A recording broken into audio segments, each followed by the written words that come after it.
Bună, eu sunt Sorin și am avut marea plăcere să vin în casa domnișoarei Gabriela. Am rămas foarte profund impresionat de această casă, un model nou, nemai văzut până acum. De aia nici nu știu cum să vă prezint. Aș vrea să fac în așa fel să vă spun ea mai multe lucruri despre această casă. Ca de exemplu, cum se simte. Mie mi se pare o casă foarte primitoare. Căsuța asta are undeva la 20 de metri pătrați, dacă ne uităm la spațiul de locuit jos și cel de sus. Este construită pe un trailer de 6,6 metri și ce filmează Sorin acum este bucătăria cu locul de lucru. Aici lucrez eu de obicei. Aici pot să servesc și masa, uitându-mă pe geam. La colțul ăsta eu îi spun cafeneaua franțuzească, pentru că mi-a plăcut foarte mult designul dintr-o cafenea. Sus este spațiu de dormit, aici unde stă cățelușa mea acum. E un spațiu de 4,5 metri pătrați. Are un Velux, are destulă lumină, te poți uita la stele. Bucătăria, unde ne aflăm acum, să zic, eu mă aflu în bucătărie, tu te afli în living. Bucătăria are 2,20 metri. Este o bucătărie absolut suficientă și standard pentru un apartament normal. Chiar stupendă, din câte observ eu. Este o bucătărie Ikea. Ne plac foarte mult produsele Ikea pentru că sunt ușoare, ușor de asamblat și dezasamblat. Stella, ne lași să povestim, te rog. E geloasă, dar Da. poți continua. Cred că vrea și ea să povestească ceva.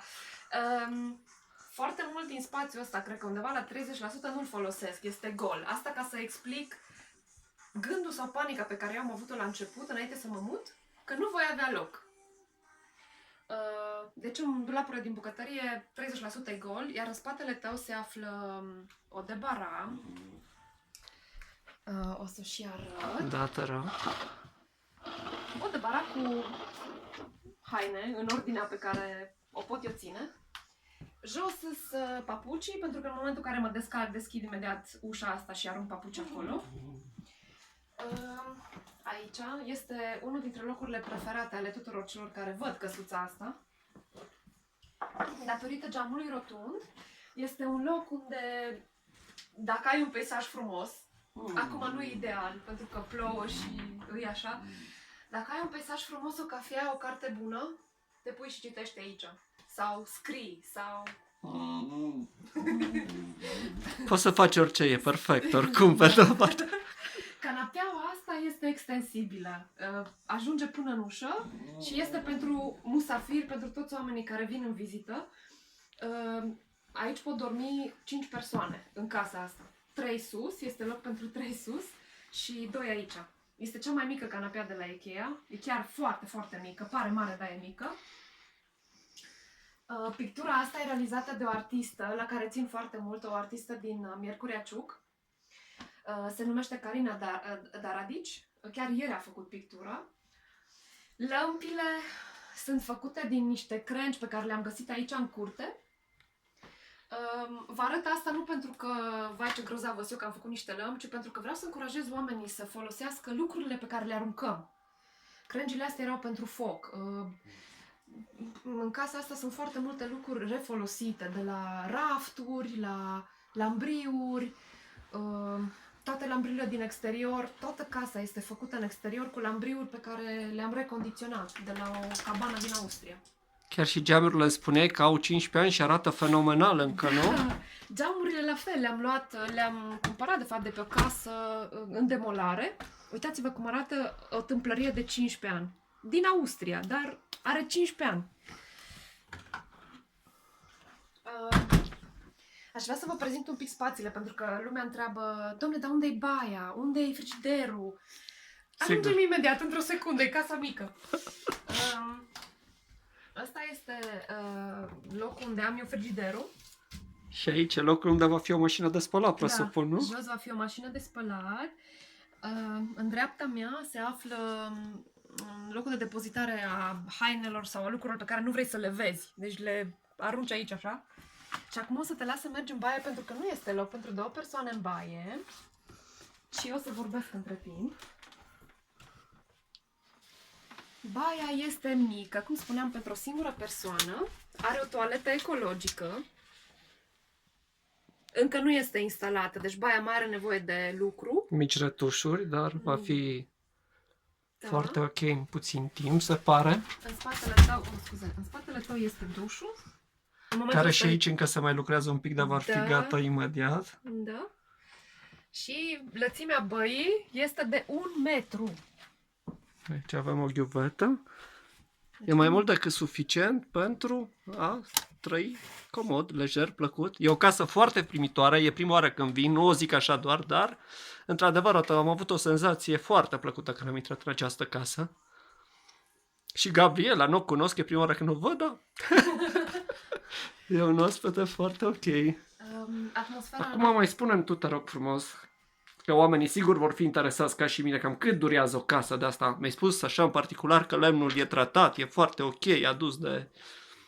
Probabil în că... primul rând se tratează structura, deci de acolo se pleacă. Pilonii pe care se construiește, grinzile, sunt tratate împotriva, deci microbiologic, împotriva focului, umezelii.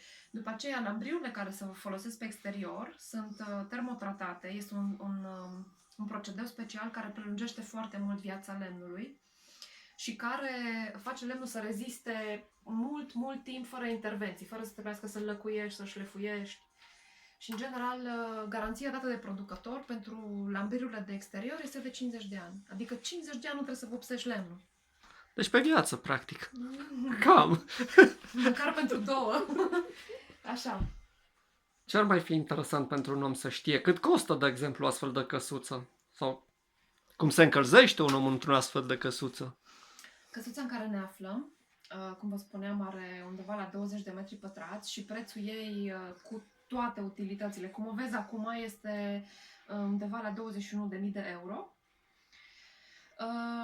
Cum ne încălzim? Există mai multe variante. Dacă pe terenul pe care o poziționăm avem racord la curent direct, ne putem pune încălzire în pardosială. E o variantă care mie personal îmi place foarte mult.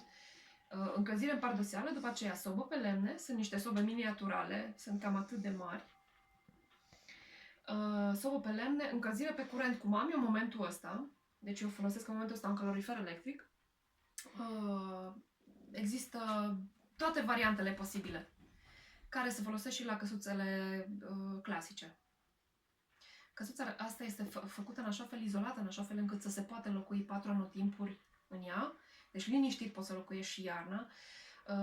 Are cu totul alte materiale de construcție față de o rulotă. O rulotă e făcută din spume, cartoane și plastic și ele nu sunt destinate să fie locuite iarna. Ele sunt destinate să fie tractate după mașina mică în vacanță. Apropo de asta, m-ai întrebat la început și am râs împreună puțin.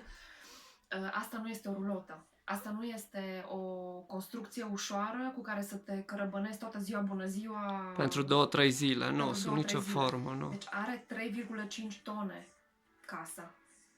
O rulotă are între 1 tonă și 1 tonă jumate, e cu totul altceva.